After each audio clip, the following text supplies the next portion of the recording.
Everybody, we are back. It is Taped on Live, your favorite Raiders podcast, favorite Raiders channel, favorite Raiders everything. We are back. You guys already know what to do. Hit the subscribe button. Subscribe. Hit the like button if you like it. Hit the dislike button if you don't like it.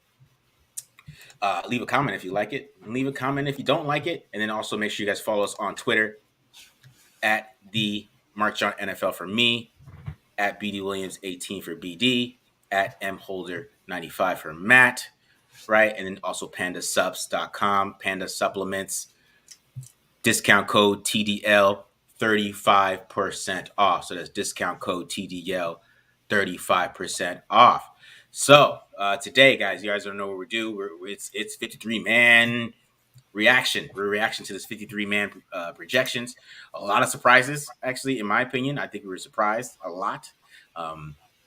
Caught off guard a little bit. I think we were caught off guard. Yeah.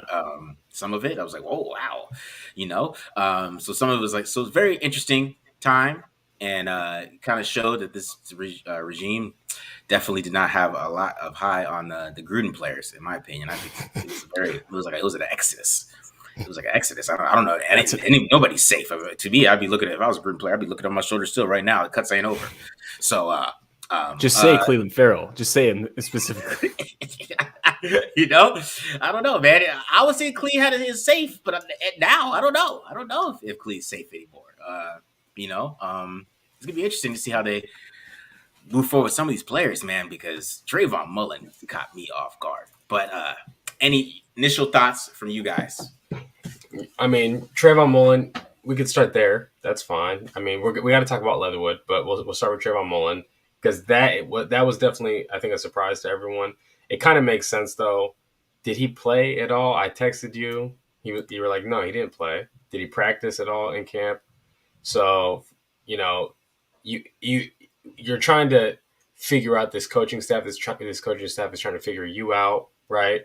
Mm-hmm. You get buried on the depth chart if you don't practice during training camp. It is what it is. So at that point, they figured, hey, it's probably better off for this guy to go rehab somewhere else and see if he can be a starter. But it doesn't look like it's in the cards here. And other guys played themselves into contention, like Sam Webb, for instance. So, I guess they're willing to bet on Sam Webb over Trayvon Mullen's availability at that point. Mm-hmm. So that's my initial thoughts on it too. But I also want to hear you guys' thoughts on like the compensation. Okay, go ahead, Matt. Yeah, I was gonna say, I mean, on Trayvon Mullen, my read on the situation was I feel like the new regime just didn't like his potential to get better. Like I look back on it, like Trayvon Mullen was a rookie, like he was a solid player, like showed potential or whatnot. We're all excited to see what he could grow. Year two, I don't know if I necessarily say he regressed, but he just didn't take that step forward, didn't get better like that we had hoped he would. Then last year, I mean, banged up on the injured. Basically all year, got injured week 4, then re-aggravated against the Chiefs, and goes into this training camp and had to have surgery on his toe in middle of June, end of June. So what that tells me, in his training, he probably wasn't even able to train to get better. He was just training to rehab to get back on the field, and he's gonna be a free agent at the end of the year anyway. So. I mean, that just tells me this is a guy that they probably didn't think that high of his potential. And I mean, BD brings up Sam Webb. Anthony Averett's also a huge winner in this situation too. They obviously pretty much believe in him. I mean, he's the third corner right now, and Nate Hobbs probably going to play outside more, and then Avery will be the first guy off the bench or the starter, depending on what they go in. But props to him too. I mean, he obviously had a good camp and was good enough that they felt comfortable getting rid of a guy that was a week 1 starter a year ago. So, yeah. From camp, I will say it was a little different for watching some of these corners in actual game, because I thought Meek Robinson looked terrific at camp. I thought that one day that I watched him, he looked terrific, right? And then he went into games, he did not look the same like he did at practice. So that's why it's kind of weird, with the way preseason games play out, you feel like they're really not even necessary because the way that they evaluate practice. Because I mean, he was holding Hunter Renfrow in man coverage in some of those plays, right, and making it tough for Carr had to go to different places, and so watching Amik do that and in practice, that's where even you wrote about it, Matt. We're like, these guys are raving about Amik, and then he goes out there and makes us all look weird when we're like, well, yeah, I wrote about how he was turning the corner, and then the next day he came out and sucked. on national television. I'm like, national, So he was better in camp. I mean, same thing with some of those other players, but Trayvon Mullen wasn't there, so that was the interesting part. But it was interesting that they decided to move on from him. Because I thought he definitely showed that he was a better player than some of the other draft picks they had before from the Gruden regime. So, but yeah. I mean, it's worth pointing out when the defense under Gunther, that in his last year started like just hemorrhaging points. They were like giving up, all-time record amount of points per game, whatever it was, right? One of those players that kept on blowing his assignments was Trayvon Mullen in a cover 2 scheme, a heavy cover 2 scheme. And you'd see him just like jump the flat and just like they would just like throw it right to where he left, where he should be cushioning in the corner or something like that. He did that a lot down the stretch. So the last tape that he had in this scheme was actually really bad. So that also might have played into it. Yeah. That was the main interesting one. Of course, then there was Alex Leatherwood, right? Alex Leatherwood was waived, which that was interesting, even from an offensive line perspective, because they only have 8 offensive linemen right now. My thing is that they don't have really a lot of guards, and I'm still saying that they got Simpson, they got Cotton, and then they got Parham and Andre James. So they have 3 guards really. And is Parham a guard? I don't know, right? So if they can, it's tough for me with the guard position. They got to go find some guards out there, and they got to develop that. I don't know what they're going to do, or if they expect some of these guys just to move in and play guard if somebody gets hurt, which I think is kind of out there a little bit too. So, Alex Leatherwood, to me, I saw that Duke Manyweather tweet the other day and talked about how he needed like a special type of coaching when he said that, and that was back before he even got drafted in March 2021, and that kind of thought that said to me that he was just losing confidence, and they probably didn't like him that much. I don't think they liked his attitude or the way he handled things or the way he went about it. He has to be coached a special way, because his trainer is saying that means he's like there's something that we don't know about. So that's probably more to do with Leatherwood than anything. Look, there's players that need to be coached a different way. Okay, that there are, but they're also great. And so it's like, okay, it's worth this extra effort from the coaching staff to get that out of that player. But like, what are we seeing from Leatherwood? We're not seeing anything close to great. So it's not worth that extra effort from the coaching staff to try to get that out of him at that point. Like another team can do that. Mm-hmm. I don't know their whatever. Yeah. And I don't know their coaching styles, but this is coaching staff number 2. Yeah. And we didn't see anything different. Like, I don't know, maybe are Carmen Bursillo and Tom Cable the same type of coach? Maybe not. We would have to ask Alex Leatherwood or anyone else on that line. But like, yeah, it's kind of hard to use that argument when it's like, well, you have a new staff, and like it wasn't like it was good with Cable, like. Mm-hmm. So. Right. Yeah, and yes, I'm saying he wasn't fixing any of his issues. I see a lot of people talking about his hands. He had the same hands issues, same things weren't getting fixed. What? Right? Yeah, it's the same. Feet, like yeah. Nothing changed. And it was the same thing at Bama too. Like you watch the guy pass block at Bama. It's like you can point to like the same. Like you can run clips side by side and be like, this is the same issue. Like, so it's like Nick Saban can't get this out of this guy. John Gruden and Cable, right? Yeah. Cable can't get it out of him. But like who's going to get this out of him then? Like, I guess that's for the other 31 teams to figure out. But yeah. I I thought it was interesting. I know we wanted to trade for him, which kind of shows how bad his preseason tape has been. And then and the NFL teams talk, and if he's a little bit of a head case, which to me that's what that Duke Manyweather tweet said, that he's a head case. That's basically what and that's all. That's what all the signs are pointing to too. We were talking about that last time. Like he just felt like from all the reports and the way he played, he looked like a defeated man. Like he looked like he had lost all confidence. And like yeah. Go ahead.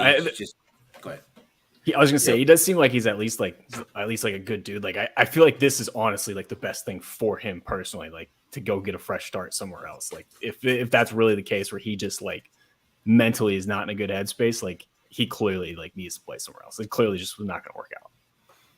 Which it's going to be the right tackle position. I think with Illuminor playing, I don't feel that bad about it. I mean, I think Illuminor can handle that position. I think he's definitely serviceable right tackle. He's definitely play solid.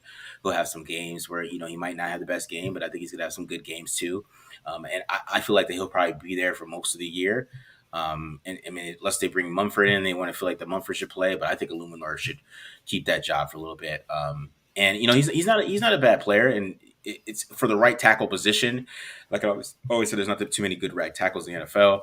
I think he can do the job for sure. So I don't know how you guys feel about Jermaine Illuminor, but I think he's all right.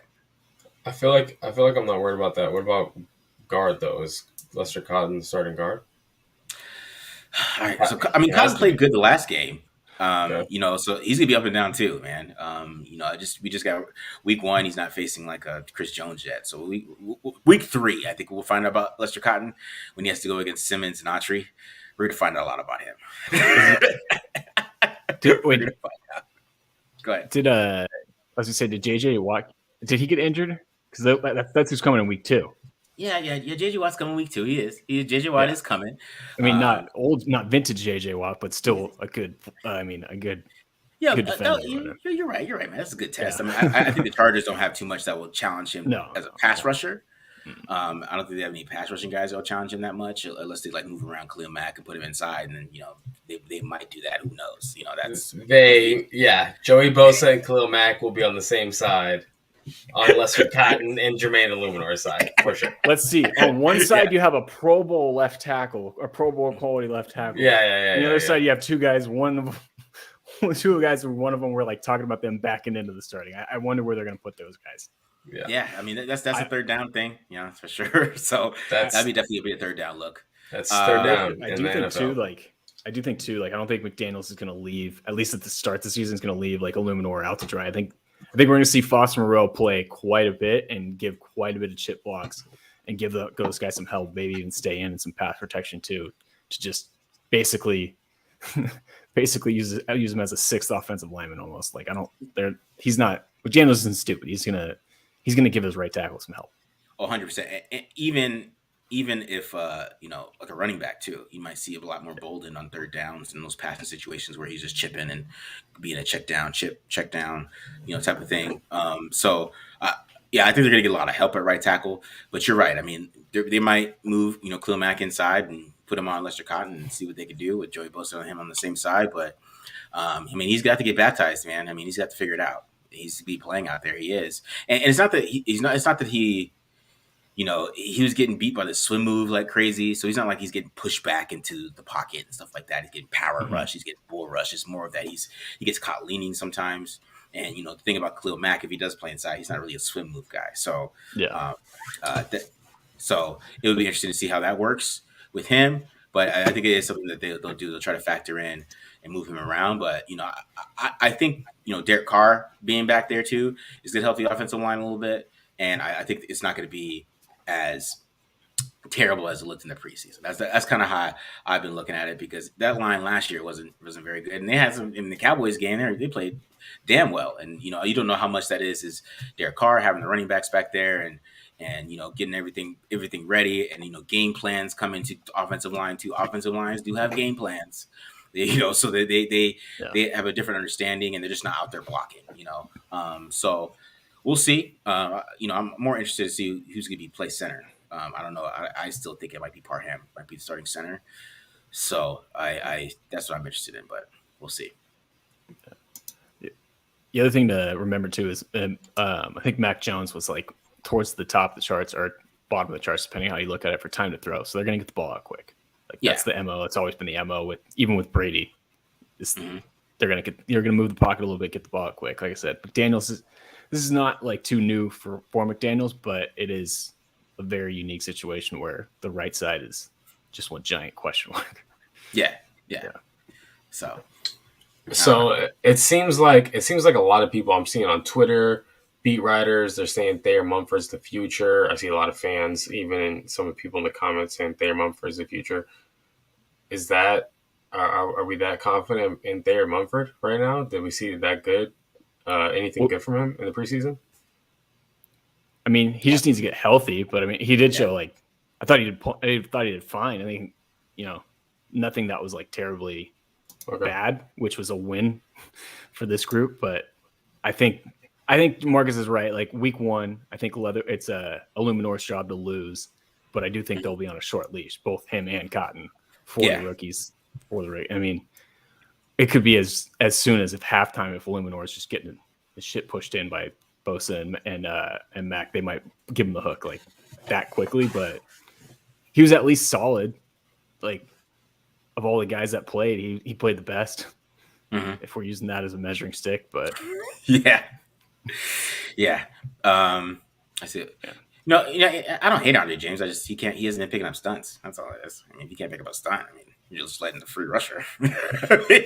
you're not gonna, if Alex Leather was not playing because of the way he played, I don't think Andre James has been playing that well either. So that's why I say Parham, and they split snaps that game. They split snaps, and they could say Parham played left guard that week, but they haven't picked anybody. So we're on a kind of just they traded Trayvon Mullen. They cut Alex Leatherwood. Do you think they care about Andre James? Okay, undrafted free agent holdover. Okay, they drafted Dylan Parham. Okay, they're gonna play him this year. Yeah, but that's what I'm saying. So it's either does he play left guard, but Simpson, or does he play center? And I think he's gonna play center. It was more because, like I said, he was the only guy that they split snaps. The same offensive line was out there, but it was like 8 snaps with James, 8 snaps with Parham. So there's something there. You gotta just be paying attention. I know some of the you guys want to talk about some of the beat writers and stuff, and I'm not gonna knock the beat writers, but they all watched Amir Abdullah play with the first team the whole time I was out there and didn't mention it, and were like still saying he was gonna be 5th string, and even though he was the 1st string guy out there in front of Kenyon Drake, and that was back in early July. So it's going to be interesting to see what they do with this offensive line. It's so up in the air, but I think that I just love how Marcus starts off by talking about how worried he is about how their lack of depth at guard, and then his next thing is he wants to move a backup guard to starting center. I mean, I don't know.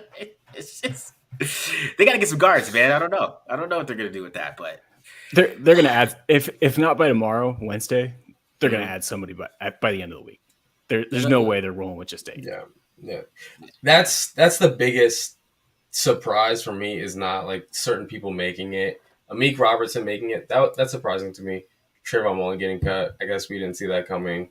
Okay, but 8 offensive linemen, right? They have like between the defensive line and the edge players, there's like 11 defensive linemen on the, it's strange roster construction.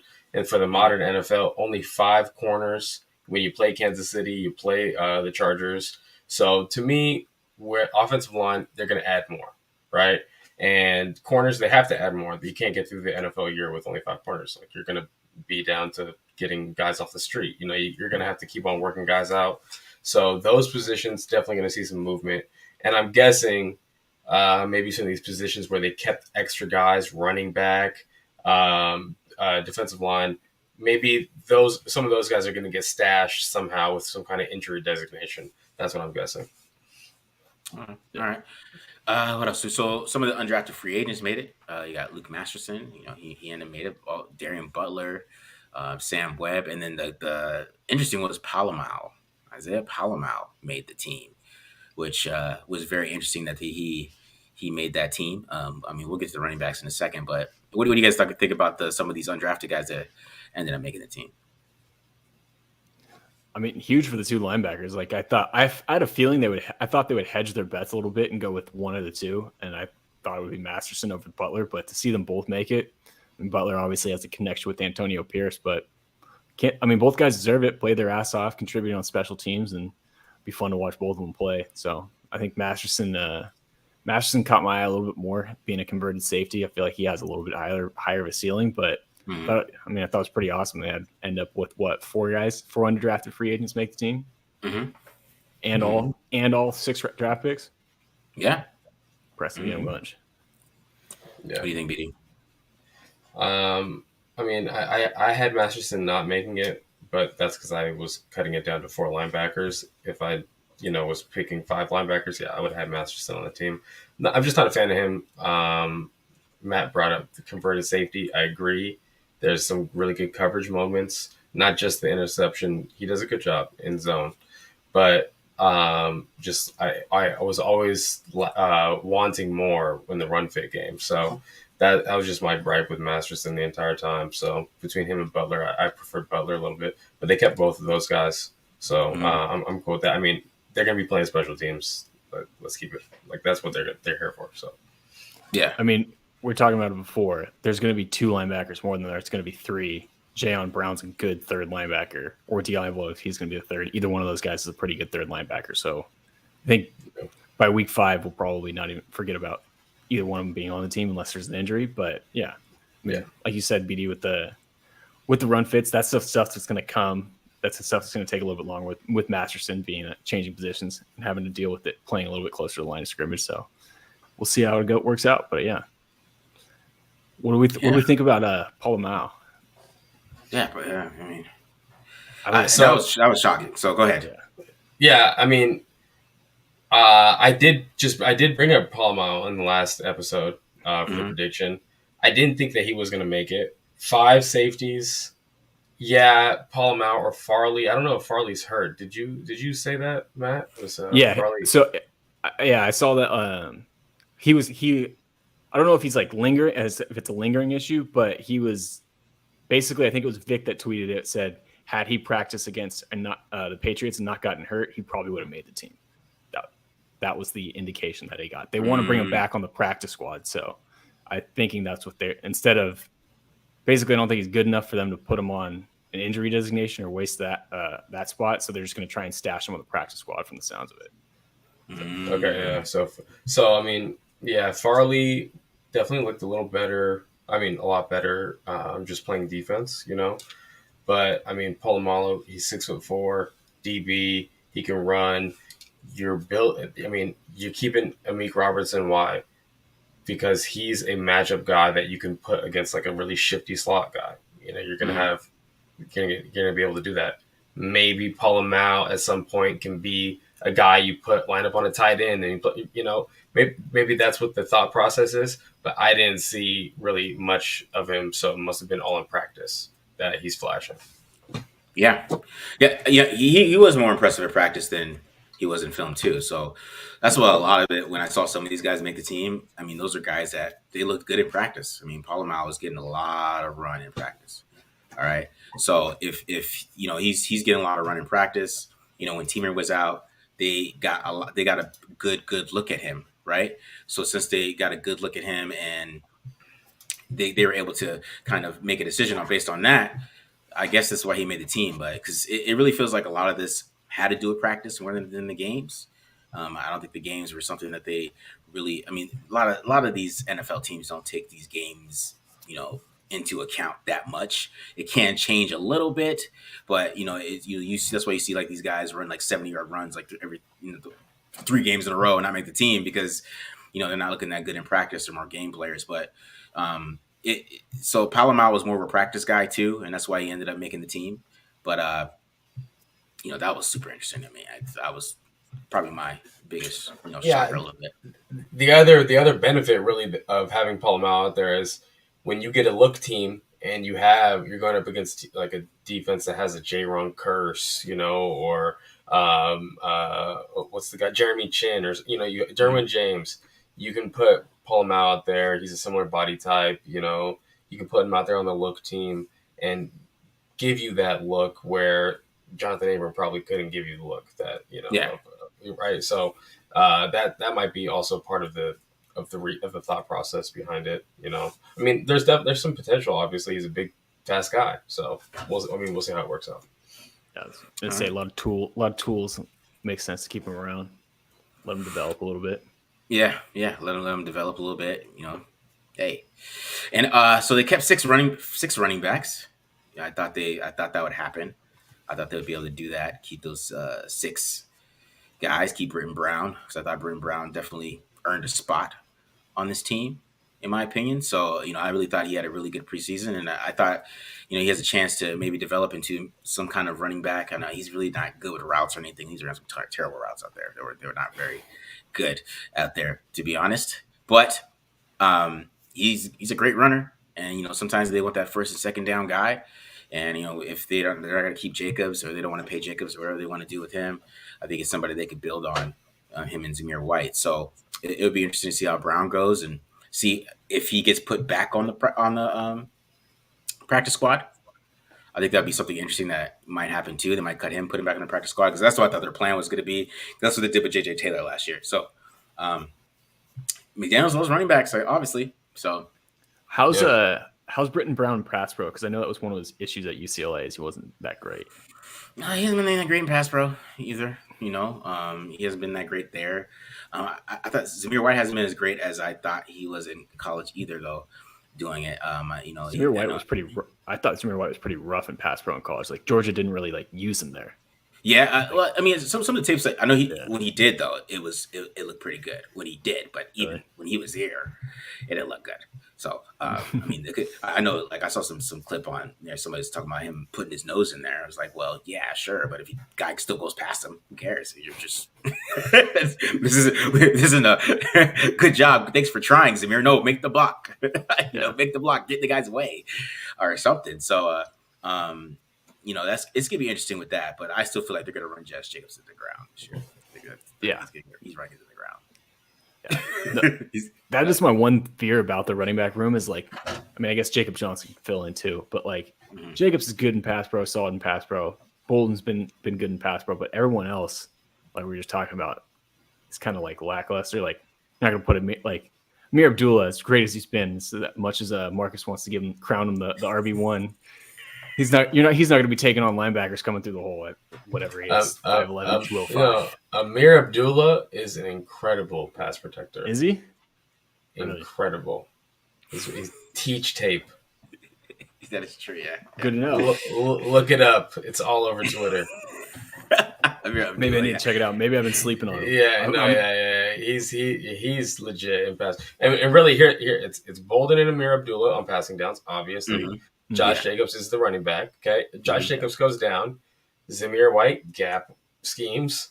And your boy Britton Brown, zone schemes. There you go. You don't miss a beat. I mean, your offense can still run. It's not going to be probably as effective, but at least you have two backs carrying the load if Josh Jacobs can't go, if he gets banged up or whatever it is. So, but Josh Jacobs, obviously, he's the lead back in this. Yeah. So. Yeah, they're gonna run him into the ground, man, and that's why I feel like they didn't pick up his option. And I don't think Zamir White's gonna get as many carries as we're expecting. I think a lot of people are expecting him to kind of take Josh Jacobs' job this year. I don't know if that's gonna happen unless Josh gets banged up, because it's gonna be Jacobs, Bolden, Abdullah, Jacobs, Bolden, Abdullah, then maybe a couple carries of White. So Jacob, Bolden, Abdullah. So that's my fantasy for you guys. If you guys want to take. What's No way, because at that point you're not keeping four backs on the active game day roster. You have to get down to 40, right? Yeah, I mean, there's nothing wrong with putting Zamir White on the team and then keeping him inactive for a game. We're not going to put that. But all four backs. I mean, is Zamir White on punt? No, I don't think so. Yeah, so I mean, I guess Britton Bolden is going to have to be on special teams. Then, if you're keeping four backs, these two of them are playing special teams. Well, Bolden plays special teams. I mean, that's why he's here too. Yeah. All right. Yeah. There you go. Bolden plays special teams. So does Abdullah. Here's the other thing: is Bolden healthy right now? I don't know. I don't think he's been practicing, so he might be another guy that maybe his injury is worse than we really know about. He might be going on an IR tomorrow or something like that, or they're holding him out for the first few weeks. That's also part of the reason. And because I don't know why he's still there. He's old. I don't get it. I don't get why he's a McDaniels guy, man. That's his boy. I guess football nepotism. I guess is the type of it. Oh, I just like him. He's a great guy. He knows my wife. He always get my wife stuff for Christmas. I still get why he's he's a glue guy. He's a glue guy. He's a glue player. Okay, he's a glue. You need those. You need those. Okay. You can call it nepotism. I want a glue guy. I like that. You like the glue guy? I like that. All right. I like that. We'll see, man. But yeah, because that's part of the thing. I mean, that's why talking about Amir Abdullah blocking. That's why Kenyon Drake's not here because Kenyon Drake can't block, and so he can't block. That's why he's gone. What's your purpose? You're not going to be the. We got Zamir White, right? We got Zamir White, and he could be the backup running back. Like, what's the point of Kenyon Drake? That's why he's not here. So that's why Amir Abdullah is here, because he can block and he brings that element. And blocking is important for these running backs in Josh McDaniel's system. So it's gonna be interesting to see how that plays out as well. This just came to me. Kenyon Drake entered training camp, the highest paid guy, and the Raiders kept 5 players ahead of him. Ouch. That's got to be a huge blow to the ego. Big time. I mean, he's with the Ravens, man. He's going to get a lot of carries over there. And I feel like he'll do well. I mean, the Ravens have had plenty of injuries at running back, and they'll run a lot more gap that he was really good at Bama. But yeah, that's tough, man. That's tough. Man, two rookies beat him out. Turn to Mark Ingram, bro. You might turn to Mark Ingram over there. I mean, no. Look. If he was signed to a reasonable contract, it makes it a little bit easier. They're paying him anyway, though. They're paying him anyway. But that's the thing, though. They've spread. So they restructured his contract well before they cut him.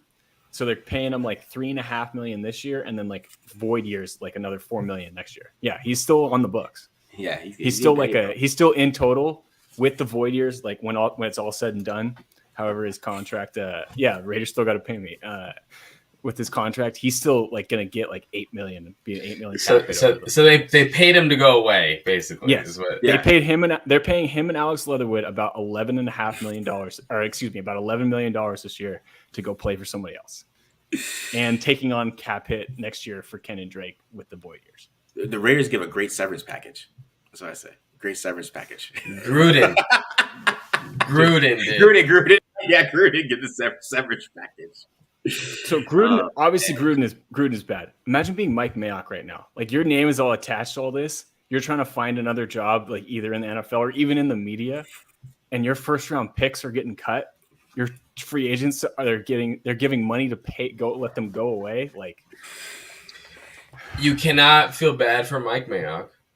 Okay, he took the general manager job when everyone knew the head coach, a guy who hasn't been in football, was really the GM. He was the only guy who would take it. That's why they had to hire Mike Mayock. They couldn't hire a real NFL guy to do the job, right? So you can't feel bad for him. He saw it as an opportunity, and it blew up in his face. Can't feel bad for him. Yeah. I don't feel too bad for Mayock, because BD's right. He took that job, and even though I know he didn't make a decision, I still refuse to believe he would draft Cleveland Farrell. I refuse to believe it. I've been watching it for years since 2006. I refuse to believe that Mike Mayock's taking Cleveland Farrell. I don't believe it. So I just didn't feel like that. Paul Gunther was pushing for. Paul Gunther's we gotta take him. He's a great SDE for us. He'll set the edge.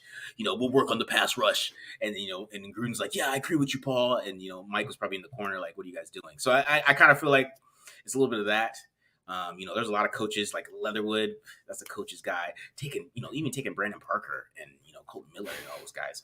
That's coaches. Parker was Reggie McKenzie. Was he? Yeah, Parker was Reggie. I don't know those 35-inch arms. I don't know. That was Tom Cable influence, but no, that was a Reggie Cable. McKenzie. It was Cable. It was Cable. Yeah. McKenzie showed Parker to Cable. He was "Ooh, how long is his arms?" Yeah.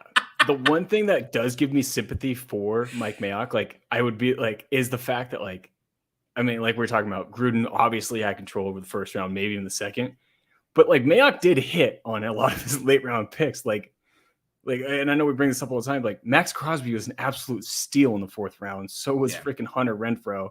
And Nate Hobbs is looking that way too. So it's man, if they just listened to this guy in the whole time, maybe they wouldn't be maybe we wouldn't be in the spot talking about guys getting cut a year after being a first round pick. But he did know what he was getting himself into. If Gruden was real, if Gruden was real, he would just come out and write a book, a tell-all book, and take the blame for all these, so Mike Mayock can salvage his name and maybe get a job in the NFL in the future. Because right now he's tied to too many of these busts. Like you see all of them, Arnett, and like it's just like there's too much of a pattern here. I will say he can't get out from underneath this. He can't get out from that. Yeah. I will say just the way like Mayock like talked about him like when he got released. Like I do think Arnett was a Mayock guy. Like he was talking about how he talked to his like Arnett's father when he was about to release him. I'm like, oh damn, like how close are these guys? I do think that was one of his, and that's the one he's gonna have to live with. But I mean, Gruden's not writing that. Gruden's talking on press conferences about how he wants another chance in the league. Yeah, he's not doing that, bro. He's not helping Mike. The people that help him, Mike, are like Daniel Jeremiah, who made some tweet, like the Ross Tuckers and all those dudes that are sticking up for him. They're trying to stick up for him today. Like Daniel Jeremiah said something like, "Oh, there was a bunch of guys in the pot. There's a bunch of people making decisions. It wasn't just him." They're trying to stick up for him because they probably know. He's probably been on the phone with them, like, "Bro, yeah, sucks." You're right. Rich Eisens. I'm sure Rich Eisen's probably gonna do a rant tomorrow about Mike Mayock and how they're doing him so wrong, and that he still built that team. He still got 100 whatever. They're gonna be hyping him up and when they bring him back on TV. And I think he'll be fine on TV. It's not that he was bad with the draft. I mean, he's still good. I mean, some guys just can't do it as well as they can critique it, I guess. I don't know. He was always a football guy anyways. Football. So you could confuse him if you liked football. So yeah. I mean, it is always tougher too. Like when it's just your rankings, you can sit on them a little bit better. But when you have to collaborate with someone who's got an ego out here, it's sometimes it gets a little more frustrating. But yeah. So I don't know, guys. Any other thoughts about the projection of the 53? Jarrett Stidham's the backup. So I mean, you nailed offense except for Leatherwood. That's like and bars. Leatherwood and bars. You were -2 on offense. Yeah. No guards, man. They said no guards. We don't need guards. We got converts over here. I don't know. I just feel like if somebody goes down, you want to put Jackson Barton at guard because what if it's how many? It's just I don't know. I just feel like you should just have a guard, and come in there and play real quick, and then next week you could move like Jackson Barton to guard. But I don't know. What do I know? Barton made the team, right? Yeah. Okay. They got like 8 tackles, bro. They got 6 tackles and a center and 2 guards, basically. I'm sure too. They'll probably try and stash someone on the practice squad in a pinch. Mm-hmm. Yeah. Probably Meredith. I think Meredith probably has bars too. I think they'll both be on the practice squad. Yeah. I mean, I know Meredith had a better PFF score and stuff like that, but they obviously thought they need to get some other players. Because I think they have to fill in for corner. I think they got to find some corners out there. Like Mario Goodrich was cut. Even like some guards that I liked. I like Josh Rivas. I did an interview with him on Taped Online. I did like his tape. I thought he was pretty sound. Kansas State. I know you like Kellen Deesh too. Yeah. That's a right tackle. He's not. Yeah, he's a tackle, but he's you can't put him at guard. You can't put him at guard. I know, but like it's just somebody they could look at. I don't know any other guards that got released, but I'm trying. Kellen Deesh got released. Yeah, he was an undrafted free agent. That was kind of surprising me. I thought he'd be like a 5th round guy at the worst. Right. Yeah, he barely. He was in. Yeah, I saw it too. He was in a great scheme for his skill set too, in that the outside zone where he could use his athleticism. I was very surprised he didn't make the Dolphins team, but and Rivas got cut too. That's surprising. Well, yeah. So there's guys. There's some guys. There's definitely movement. We're making this instant reaction. Why? We're contractually obligated to come out with podcasts, right? But this is going to change. This is going to be constantly evolving, right? So it should be stressed that this roster right here is not what it's going to look like in 2 months. This is going to be vastly different. So yeah, I think I put it in my reaction. I think I put it in my prediction. Like Tuesday's offensive line is going to look different than Wednesday's. Like just point blank. Right. Like no matter what happened, like we knew something was going to change. Someone was coming in, someone was going that. So in other words, we're not done yet, fellas. Yeah, I just wish they just weren't just so cocky about we can get these guys to play better. Like I don't, it's kind of Tom Cable's fault for his reputation. I think they kind of assumed that Tom Cable sucked, and which I think I don't, I'm not the biggest Tom Cable fan over here, so I kind of I think they kind of thought wrong, and they're like, oh. That's kind of my problem with the whole offensive line construction. If I want to be critical, and I think James Daniels was out there. They could have got James Daniels for cheap, and we wouldn't have to be worried about guard right now. There's some tackles that were out there that they could have picked up. I know Darrell Williams is still chilling, and he played in the same. I mean, Brian DeBall comes from the Patriots. I mean, that's the same system. It's not like it's different. So he's out there, and they wanted to go young. They might have guessed wrong a little bit, and we'll see what they do. So we'll see how they adjust. This is an adjusting team. They adjust well. So we'll see. For sure. Yeah. All right. Any other thoughts, guys? We can get out of here. Any other question? I don't really see any questions. People just giving their thoughts. We're not seeing. We talk about DTs a little bit. Nothing really. No questions. I don't see. So, we're out of here, guys. We appreciate you guys coming in. We got 428. Ooh, look at that. That's a lot today. We got a lot. Appreciate you guys coming in, checking us out. Like I said, hit the subscribe button. Subscribe. We're going to keep going, especially there's more news dropping for you. And of course, we're going to be getting ready for the Chargers and doing all that stuff. We're going to do a little Chargers film room pretty soon here, watching Patrick Graham versus Justin Herbert and the Chargers offense, or Joe Lombardi. And so we're going to see a lot of sticks in that tape. So get used to that, guys. Tons of Hank. A lot of Dragon. So much Hank. Yeah. A lot of Hank and a lot of Dragon, a lot of slant flats. Getting that, and Herbert throwing a 5-yard drag, it just looks awesome, So it just looks awesome coming off the hand. You're like, wow, it's the best 5-yard drag I've ever seen. So we're gonna get ready for that, and it's gonna be a lot of football coming to you guys. It's almost football season. I'm excited. Got 2 weeks. Let's go. Some real football. Let's go. All right. We got real football this weekend, brother. I know, man. We got college football. I know. We had real football last week. I get it. No, last week was not real football. Last week I watched Vanderbilt in Hawaii. That was not real football. Yeah. Okay. Thank you for saying that, because I was going to say it, but it's fine. Thank you. I appreciate that, Matt. Week 0 college football is all. I was just going to say, week 0 college football. It's like always like I'm glad it's back, and then like after like one game, I'm like, all right, what the hell am I doing here? It's like preseason game 1, bro. It's like the Hall of Fame game. Yeah, kind of. Yeah. Exactly that way. All right, guys, we're out of here. We appreciate you guys listening. See you later. See ya.